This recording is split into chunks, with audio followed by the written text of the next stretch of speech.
Hello everyone. So in a few days, probably Monday, I'll be deep diving into the word of the producers.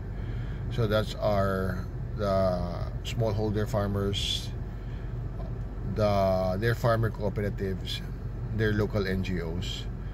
So we'll be focusing on their challenges and problems and what can we do to help them. Now, on the other side, on the buyer side, we will be talking to them as well. So these are the coffee roasters, importers, brokers, green beans distributors or collectors, and maybe even some coffee shops who are slash roasters. So we need to know also their feedback and their thoughts on our project, so that we can come up with a solid plan and strategy on our Passport Turtles startup. Okay, so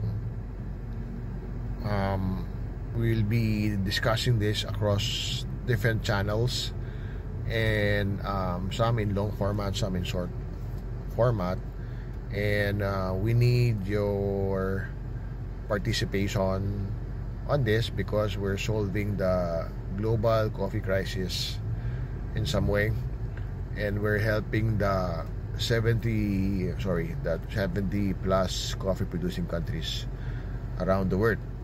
That means that's about roughly around 25 million smallholder farmers. So I know it's a big task, and the good thing is we're not alone. There are a lot of organizations now that are helping the coffee crisis, like World Coffee Research, International Coffee Organization, Specialty Coffee Association, and others. So there are even specific local NGOs, LGUs, and even the private sector are into helping the coffee crisis. So we are all in this together, and we can come up with a powerful hashtag like strength in numbers to find ways to solve each and every problem one at a time. All right, so yeah, tomorrow I might be discussing some other topics, but on Monday we're gonna go deep dive into the topics that I mentioned. Okay.